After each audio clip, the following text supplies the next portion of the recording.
Hi, I'm Callum from Tyne Valley Motorhomes, and this is a handover of the Auto Trail Tribute F68. So as we start the walk around on the driver's side of the vehicle first, using your habitation key, which is the round one, you'll be able to open your lockers.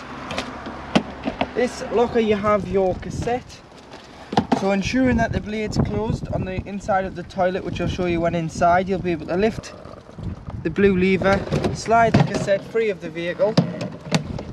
I've got a handle there so you can drag it when it's full to your waste disposal point, which is normally near your toilet block. You'd remove the cap, so it's like this, press the blue button and tip out. Once you've tipped out the contents of the cassette, there's normally a tap there, so put some water in, give it a rinse, tip out again, and then you would fill the cap full of your chemical if you're using the liquid form, or you can put a tablet down into the cassette with a pint of water should you be using the new styled cellophane tablets. And then click it back in. When you hear it click, you know the cassette is back in place properly. Below you'll see this grey tap. This is your waste water tap. So this is anything that you've drained off via a plug hole, so sink, shower and kitchen water, plus anything that you've drained down, cups of tea, anything like that. You drive over a grid and you'd simply open it and allow the wastewater to drain off. In the winter, this needs to be fully drained down as well if you're not using the vehicle to stop it from freezing in the tank. Further along you've got a blue tap, so this is your fresh water. So if you've taken on any contaminated water, you're simply not using the vehicle for a while and you don't want it to go stagnant, the water in the freshwater tank, or you're winterizing like I've just said, you need to make sure that there's no water left in tanks, because if it did freeze, it can split your pipework and tanks, and it isn't covered under your warranty because frost damage is for you to drain the vehicle down correctly. And you just open, and this is just your fresh water drain. So again, driving over a grid, you'd let that out. You've got your two fridge vents, and then behind the back wheel you have your mains connection point. So this is where you would hook up if you're charging the vehicle at home or you are on a site. So you get your hooker blade, lift and expose the end and slide it on there. Hook the vehicle first, then the site, and do it in reverse when unhooking the vehicle. To fill with water, so on the keys you do have a little silver key, which is your wheel water flap. So this is lockable.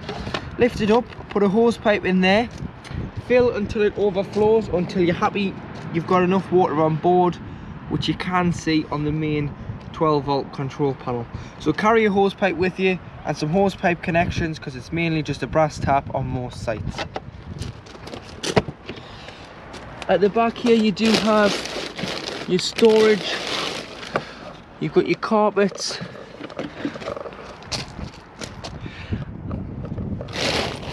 obviously it's heated with the pipes because they run round there, so anything that you want to keep in here, it does get warm in here as well. And your boiler's in here, and this is your boiler drain down tap, this yellow one, but I'll show you more about that from inside because it's more accessible from underneath the sofas. At the back you've got your high level brake light and your bullet style reverse camera. If you were ever to put a bike rack on the back of this vehicle, this is where the back panel has been strengthened in the factory to take the weight of a bike rack. So you've got full bike rack rails there, so you just get a full rack to fit on there. Coming down onto the passenger side, so again, storage. This time it's on the other side. You've got storage. The location of your leisure battery is here. So underneath this panel you've got your leisure battery, you've got your main 20 amp battery fuse here. Lift the panel off and you've got a 100 amp hour banger leisure battery. And then you've got the tool kit, which has got a jack and a brace and a tone eye in there for the Ford Transit.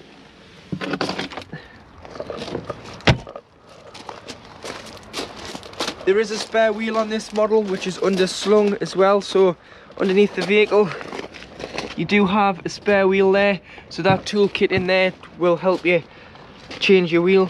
But it is quite a big job on a motorhome, so I would call your breakdown company to come and do that. External gas barbecue point, or external gas point. So there's a little quick release connection on here.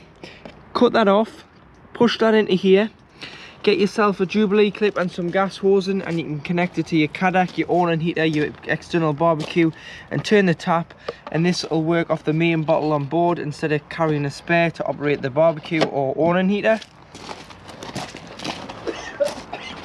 Awning light, LPG locker, so liquid petroleum gas. This is your gas locker, and in here you can fit 2 6-kilogram gas bottles.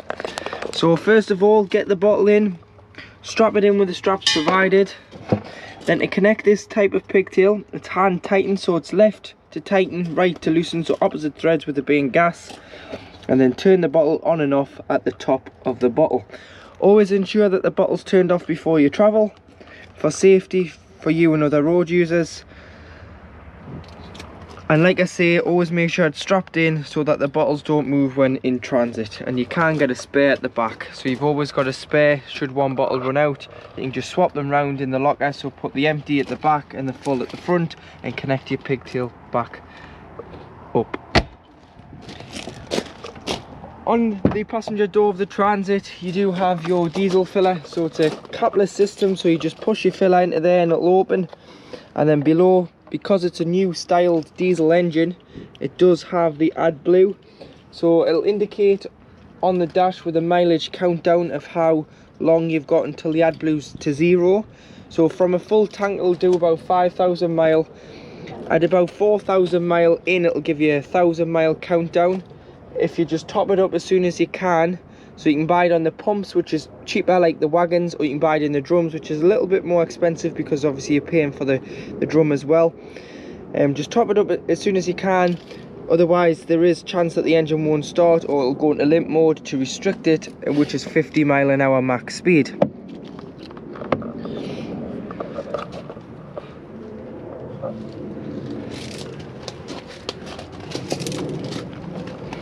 Coming to the front using the key, open the bonnet, so putting it in the front, turning it to your left hand side to release, to pop the bonnet, then to release it to the right.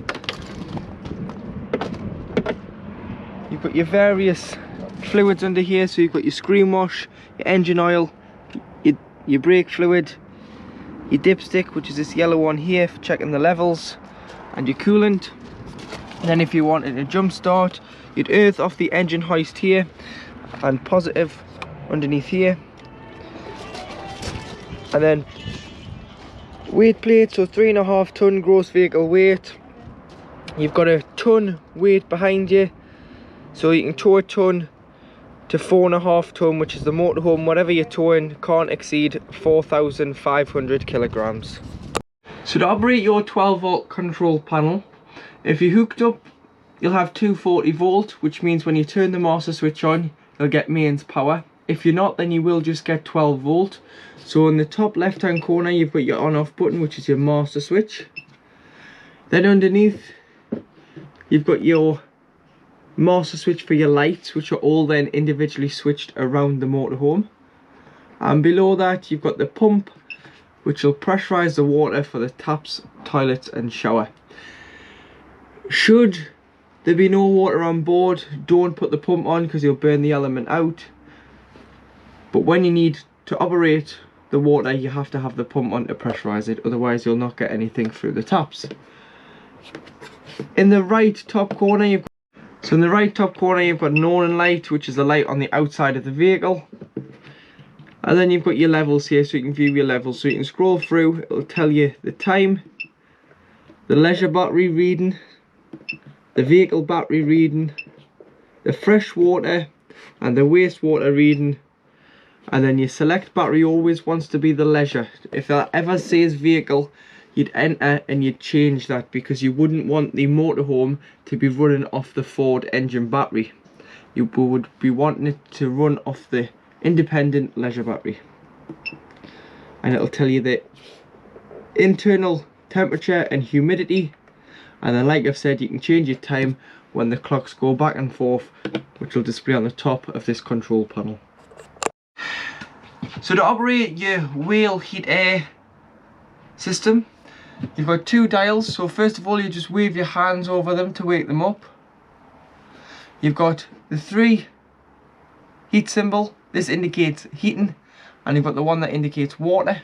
So the individual dials, so starting off with the heating, you've got a plus and a minus. So you start off with a little snowflake, which is a frost start, which is approximately 5 degrees. Then you've got nighttime setting, which is approximately 15 degrees. And then you can scroll right the way up to the max, which is 30 degrees on the plus and the minus. And then below you've got gas. So when it's blue, it means it's on standby, but I've turned that on. That will soon go orange, which indicates that it's working and it's operating on gas. And then on this side you've got your electric. So depending on if you're wild camping, you would use your gas. If you were on a site, you wouldn't waste your gas, you'd use your electric.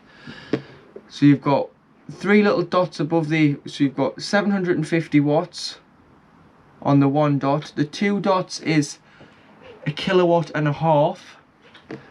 and as you can see there, that's gone to orange, which means it's operating, it's working. And then you've got 3 dots, which is 3 kilowatts of power.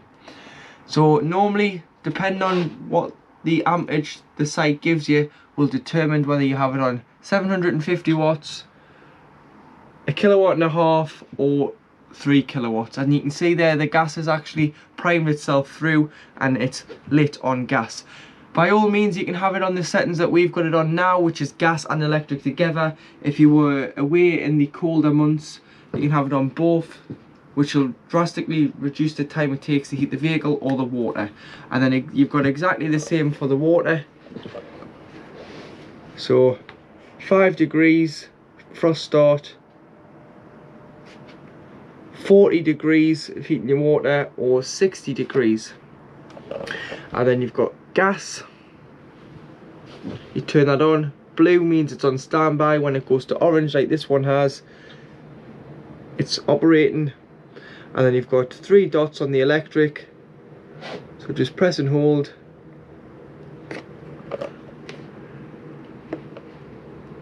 And it'll go 750 on 1, 2 would be 1.5 kilowatts, and then 3 would be 3 kilowatts. You'll notice you've got these little buttons on the bottom, which are reset buttons. So if it did fail and you've got an exclamation mark, you can press and hold and reset the control panel system. To operate your Thetford fridge, so you turn on and off via the black button, and then the square button changes the energy source. So if you press and hold until it starts flashing, and then use the arrows, starting off with A stands for automatic energy selection. So what it does is the brain of the fridge picks out the best source it has available. So at the moment we are hooked up on the forecourt and we have a gas bottle on, so it's automatically went to 240 volt. If I was to take the hookup out, it would go to 12, it would go to gas, and then if I was to start the engine, it would go to 12 volt. Please note with the 12 volt setting, it's not off your leisure battery, it's off the vehicle battery, and it needs to be pre-chilled before you put on the 12 volt setting. So it acts a bit like a cool box. So you've got to pre-chill it with your shopping in. So if you're lucky enough to keep this at home, put the vehicle on hookup a day or two before, the night before you go away, put your shopping in, allow it to chill overnight, and then when you come to start the engine, if it's on automatic, you don't need to do anything. It'll just beep when you take the hookup out, and then fire the engine up, and it'll get a 12 volt feed. It'll keep that shopping nice and fresh until you arrive at your site and go back to mains electric, or if you're wild camping, you would go to gas. Note with the gas on the automatic selection. It waits 20 minutes before lighting on gas as just a safety feature in case you pull in for diesel. So what you need to do is if you want it on gas and you didn't want to beep them for 20 minutes, just manually change it. So you'd press the button in, wait till it flashes, move it along. So there you can see it's on manual 240 hookup, the battery setting, and then you've got the gas on the end. You'd press enter, select your temperature, and there it's lit on gas. So you just move it to the source, but normally you would just leave it on automatic energy selection and it'll do its own thing depending on what source you have available.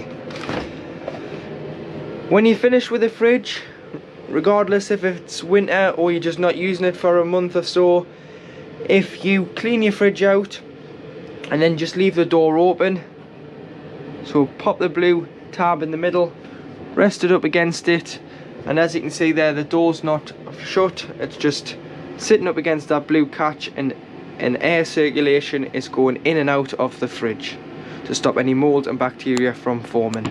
So in the kitchen area, you've got your 3 gas burners.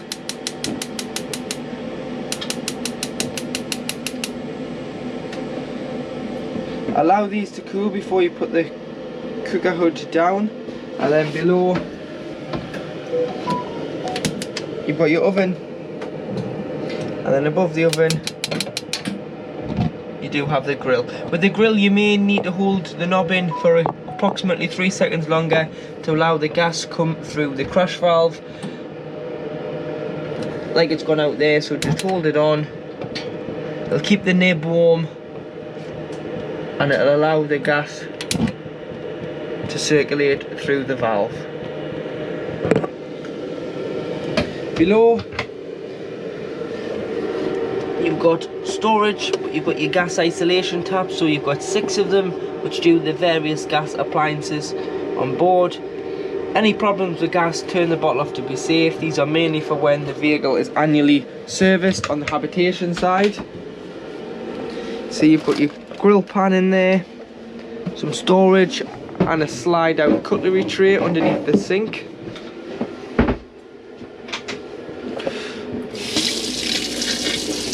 And this is just showing that your water is pressurised with the pump on and it's getting up to temperature now.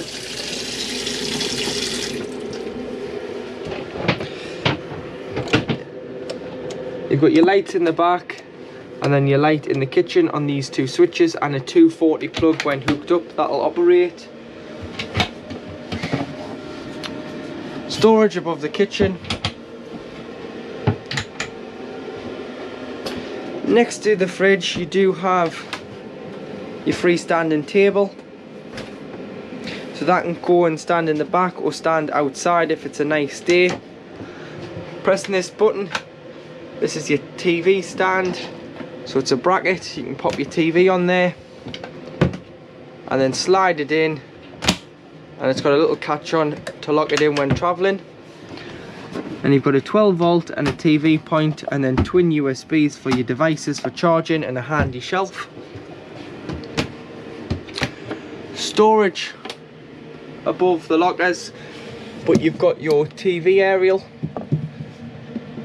So your aerial's a fixed aerial on this vehicle, but you can use the black wheel here to amplify the signal on the max view amplifier. Should it be too strong, you may need to turn it down if it's pixelating, or if it's pixelating and it's down, you may need to turn it up as the signal is too weak. But you can adjust that until you get the right quality of picture in your area. But we'll always advise you to retune your tellies anyway when you move sites, depending on what telly you put in the vehicle. We've got press studs on the back of these cushions here, so when travelling, if you just put the press studs on, it'll stop them from falling down and land in the middle of the van when you're travelling. And on all windows you've got a blackout blind and a fly screen. To open the windows you just go for the levers, so lift all 5 levers on this big window, tie these black knobs down, so turn them, they'll keep the window out on the stay, release them to bring it in, and then always make sure that your windows and skylights are securely shut before you start travelling.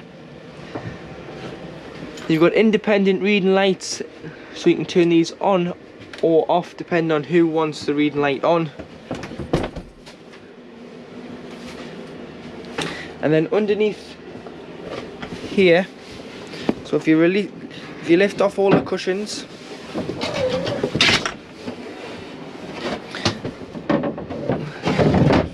lift this off,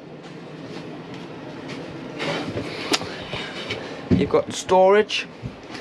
You've got to have this fuse spur on to operate the electric side of the switch for the hot water. So if it's ever not lighting up with the 3 little dots and you're pressing and you can't get anything, make sure that you haven't knocked this off. But this will only work on the 240 volt side. Obviously you can operate the water heater on gas, but this is the 240 volt side. This little device here, like I was going on about outside, so you can't really get your hand through there, but this is your wheel hot water boiler drain down valve. So in the winter it's very important that you drain the van off of water, because if not, if it freezes, it'll void your warranty, it'll cause damage to various parts, and it'll be quite expensive for you to repair. So always get into a routine of coming in with no power on. But before you come in, if you open the fresh and the waste and make sure the taps are open, come in with no power on, don't have the pump on either, and then what you can do is you can turn that to the front of the van. So when it's across the van, pointing to the right, it's holding water. When it's to the front of the van, 10 litres of water that this boiler holds will drain directly out of underneath the chassis. So leave that point at the front of the vehicle during the time you've got this in storage, or stood up or parked on the drive, wherever you've got it not in use. Open all your taps within the motorhome, remove your shower head from your shower hose and lie that in the shower tray to stop any water from coiling up in that pipe. And then when you come to reuse it, shut all your taps, shut your taps outside, shut your taps inside, shut the boiler drain down valve, so point that back to the position it's in now. Fill the vehicle with water, put the control panel on, put the pump on, go to the cold side of the tap first. You'll get a pressurized cold water because it's drawn in from the main tank to the tap via the pump. Go to the hot side, it'll cough, splutter, make all sorts of noises until you get a free flow of water from the hot side. This is when you know your system's primed, and all it's doing when it's coughing and spluttering, it's transferring the water from the freshwater tank underneath the van via the pump into here, which is 10 litres. So you're just getting all the air that's accumulated until you get a free flow of water from the hot side of the tap. To make the back bed, there's a turnbuckle here, so release the turnbuckle and then slide this out. It'll bring the latch system out. It'll come all the way until these stoppers. Then what you've got to do is lift the board up, keep pulling over the stoppers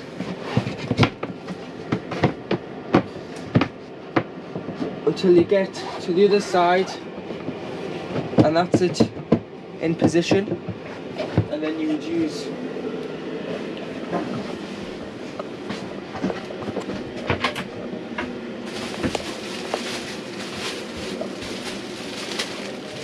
the infill cushions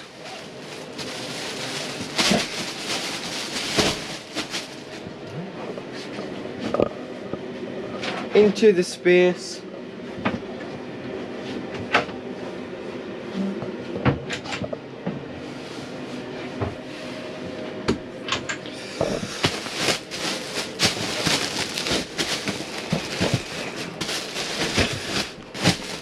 This way, and then you can put a backrest on the end should you wish, like that. And there you have a double bed widthways across the vehicle. So or what you can do is, if you remove these cushions, the back ones, pop them in the front. If you're small enough, you can probably use them as 2 single beds down lengthways instead of making the double up. Now in the washroom, so you've got your separate shower. So you've got a turnbuckle on the shower screens for when you travel to stop them banging around, so just make sure that's turned and they're secure. You've got a rack there for your toiletries and your shower head. Toiletry cabinet and some shelves, and another toiletry cabinet underneath the sink. It's heated in here, so you can turn the heat off or you can put the heat on with this little fin in the heater valve. And then what you can do with the toilet is, as long as the pump's on, you'll be able to flush with the button there, so flush. Always flush the toilet first because it keeps the blade clean and it lubricates the seal between the blade and the toilet. And then what you would do is, this is the blade, so this has got to be closed to get the cassette out, which is this closed position is pushing it to the left. Slide it to the right.